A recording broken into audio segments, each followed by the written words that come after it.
Hello. Hi. I'm here with one of my longtime, very good friends, Yonnette Dey.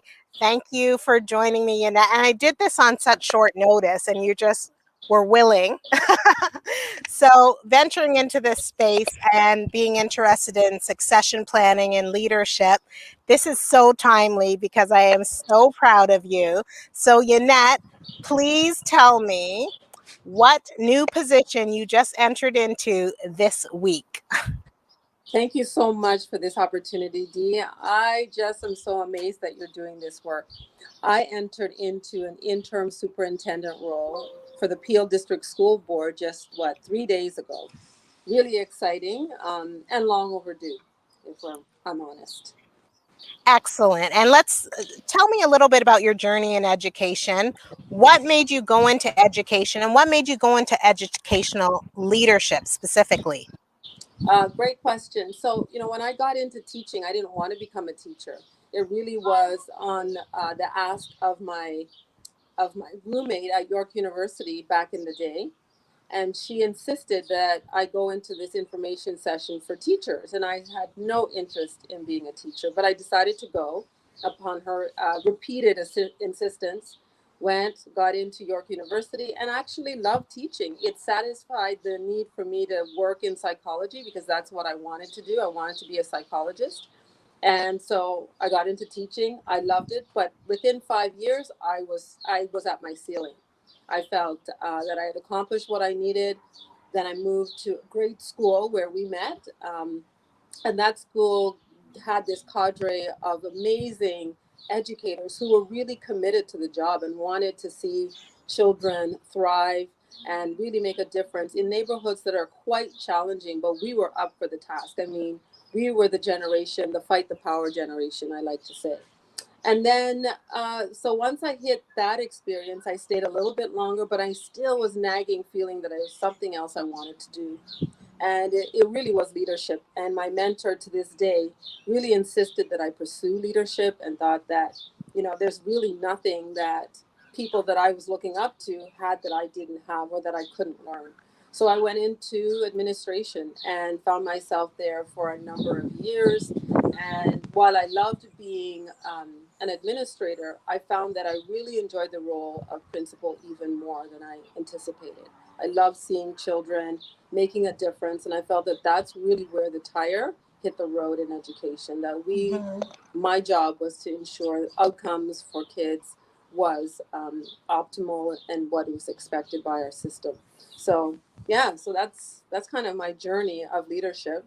There's lots of twists and turns in there, but for the most part, that's how I came to be where I am. So, in terms of the process of applying to that next stage after administration to superintendent, what did you expect it to be and what has it been for you so far? In the a short time that I've been a superintendent, I expect it to be a place where I can actually sit in a room with other system leaders to really affect change and to collaborate with other superintendents who understand that we are in a position of power. And this power position really allows us to work with principals in such a way that we can help them navigate what needs to be done in schools, especially if you were an effective principal. Then you can provide, facilitation, you can provide mentorship, you can provide guidance to support principals. And in the very short 3 days that I've been in the role, I've spoken to a number of principals who've reached out for advice, reached out for different reasons. And my years of experience have really helped me to facilitate those conversations, and they've worked out really well so far. 3 days Yeah. in. Yeah, I do realize it's 3 days. And what's interesting to me, because being in a similar role for a year, every school year has a rhythm to it for every position that you're in. So we have the rhythm of what September looks like, our December into January, first term and semesters and quads for secondary, and then what it looks like at the end of the year. So I'd be really interested to talking to you again in a year from now when you go through the rhythm of what the fall looks like and planning for that all the way through the year. And it's interesting because I'd like to ask you, because as a teacher, I didn't know what it would be to be an administrator, because you just see the tip of the iceberg. You don't know a whole bunch of other layers underneath, because you're not privy to it. So far, is there some system pieces, and I know it's only been a short time, that you are surprised that you didn't expect, that you would be in these conversations or thinking about? And perhaps that's not a fair question, having you in 1 week into the job, but I'm just wondering if there's anything that you can think of right now. I think that, it's being at the level of which you're planning systemness. And by that, I mean, we're working with trustees. We have a trustee meeting coming up where there are some disputes. And so there's some legal information.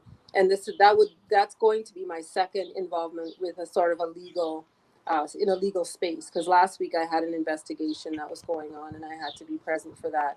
I think it's the level at which the litigation pieces that are a little bit forefront. I mean, I knew they were there, but they're really at the forefront of this job. A lot of the legal pieces, and I didn't anticipate that so early. And that's an experience that is going to be a steep hill, right? It's a totally new rhythm, as you say, for me as an administrator. Because as an administrator, you're really in control of your environment. You're in control of your school. You're in control of your staffing. In this role, I'm not in control of those pieces. Those things are coming at me. I'm able to respond where I can, or just be at the decision making table where I'm allowing other people to give input and insight in how to resolve a problem that can affect the system. So that's new. Yeah. Yeah. Thank you for that. That's really interesting. I think something else that, upon reflection, I think about when I think about the role, I think about the fact that even though there's a level of uh, systems thinking and a higher level of political acuity and all of those pieces that I have to navigate, there's also a whole system of structures that, as an administrator, we weren't privy to that level of support. There's our legal services department, there's a human resources department. So there's all these people with specific expertise in their department, their roles, their fields, that support how we as a system respond and answer and go through the investigations, the processes, etc. So that's one thing that's always important for us to know as we go to each level of leadership, that there's always people who have expertise that are there to support the system and the decision making as well. Yeah, absolutely. And so in those spaces, I really feel like I don't have the answer, but I'm there to be what one of a friend of ours, a mutual friend of ours, calls, that we are superintendents, are politicians with an educational background. And I think that we have to have that political dexterity, right? To know when to say, what to say, and whom to say it to. And so that's a level of political acumen that is at work in a much more sophisticated way than if I was a principal at a school. Because you're looking, people are listening to what you say, and your words carry a lot of weight legally. That's what I mean about the political piece. So that's a lot of political dexterity, that I like to call it. Thank you so much. And I'm just wondering, so far, and I know it's very early days, what does support look like for those of you who are new to the role? And I say this because in Ontario presently, we have, in the next year and a half, there's going to be a tremendous turnover of new superintendents across the 72 boards in Ontario. And we really have to look at what mentorship, succession planning, and support for new leaders looks like. We have these bumps and valleys in terms of people in different positions and when they can retire and when they leave the system. And right now, I know in Toronto District School Board, more than half of the new field superintendents are new with less than 12 months experience. I think it's similar in Peel. I think it's similar in Durham District School Board. So what does mentorship look like from a system perspective? in Peel, or are you aware of what it might look like right now? Yeah, and that's a great question because it has been absent in my view as a system, and mentorship gets this very sort of flowery, and it has a veneer of, you know, coaching somebody and working with them and guiding them. And I think we need to move in a space, especially in Peel, where we'll have so many new people in a or prior to me getting here, we need sponsorship. There's a distinction between mentoring someone and supporting them and guiding them, but there's also about sponsorship. And I feel that sponsorship is more about really opening a door, saying, I see you in this role. I'm going to work with you to get you through that door. Whatever it takes, we're going to get you through that door. Whereas I don't think that mentorship has that same flavor. In a very Eurocentric sense, mentorship is about a new person, doesn't matter age, but a new person learning something new and that other person sort of feeding them and guiding them. It's not even a reciprocal relationship where I'm sharing something new with the person mentoring me. It's really sort of a top down, for a lack of a better phrase. Mm-hmm. But sponsorship says, you know, like in the tradition when we came to Canada as immigrants, we sponsored someone from Guyana, we sponsored somebody from Antigua, because you are actually opening a door for someone. And I see that that's a distinction I'd like our system to wrestle with, is there some people who actually need sponsorship, and it doesn't mean I'm going to throw out mentorship. I just think it has a different flavor, and what the system needs now are people who are complete, who have been sponsored, who someone has worked with, understands who they are, understands the job that they can do, and bring their experiences to that job and actually move through that door. Currently, our two ADs, or two of the four ADs, are working with myself and two other new interim superintendents, and they're just checking in. So I got a call, you know, they'll both call us and say, hey, how are you guys doing today? And is there anything we can help you to manage today? What's your day been like? So that's been helpful. And I said to, can I mention a name here? Can I? You can. I mentioned to Camille, it's nice because ordinarily we'd be walking across the hall and going, hey, I got this thing happening at this school. What's your experience with this? And we don't have that. We don't have that sort of venue right now because we're all working remotely. So the checking in is nice because it's obvious that somebody cares and they recognize that the hill is steep. It's not that you're controlling the schools anymore. You're actually letting go of control and giving Mm-hmm. that control over to people that you're developing a relationship with, to trust that they will do the job. Because certainly as a principal, I wanted my superintendent to trust that I'm going to run my school and I can do the job. Sorry, that was a Amen. long answer. It's okay. I really like the way you frame that, because when I think about the idea of mentorship and you're assigned a mentor, Yes. I feel that sometimes people are really reticent to reach out to their mentor when there's a problem, because we're like, well, I'm busy. They're very busy, or they might be in a position of power that is greater than mine, and I don't Mm-hmm. want to bother them. So the fact that these people are calling and checking in on you, that's wonderful. Something that they're doing in Toronto District School Board, because there's more of us than it is of them, virtually about once a month, we'll have a few experienced superintendents working with, 5 or 6 of us, checking in for an hour, and we're on a virtual Zoom.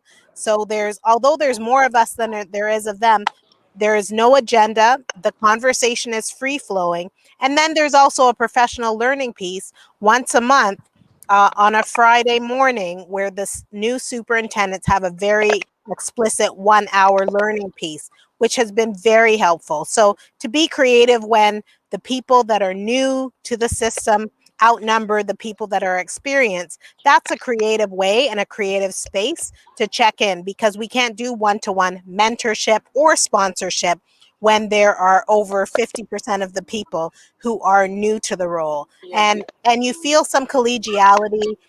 There is some comfort, and I think organizations really have to think creatively about how they are creative about what it means. Our identity is very important as well. So something that I hope that you do is join the Ontario Superintendents council because or association, because that membership is changing too. And in other boards, it's very lacking diversity, right? And the GTA boards, there tends to be more diversity. So we need various divergent voices to support what the work looks like and to encourage people to think about what representation looks like in different parts of Ontario, for sure. Absolutely. So I just want to say this was a short check-in, but I loved the pieces of wisdom. I love the reflection, and all of us have different journeys to our leadership and education. And I'm so glad that you have been successful in this next step of your journey. And remember, we always reach out and bring people in and support people. So that idea of sponsorship, not only do I hope for you that you're sponsored by people and you feel good about it, but I hope that you continue to reach back and reach over and reach forward and bring people along on whatever position they want to be in, that they feel that they are doing meaningful, impactful work, because not everyone's journey is this linear, climbing the ladder type piece. There are so many different ways to impact education in terms of our specialties, our expertise, and our caring and moral purpose. No, it's so true, Denise. So true. And I think that African phrase that says, if you want to go fast, go alone. But if you want to go far, take others with you. And I'm the product of somebody sponsoring me. I mean, Barb didn't just mentor us. She said, I'm going to swing this door open. If I get there first, I'm going to open that door for you. So that's why I like that unique phrasing, because it's something that I really value, and it's made an impact in my life. And I'm counting on doing that for other people. I do it already, and yeah, I'm going to continue to do that in whatever way I can. So thank you for the support. Thank you so much for joining me today. And Barb is going to be an excellent person for us to have a group talk Oh, yes. about, because we are all here because of her. And 1000%.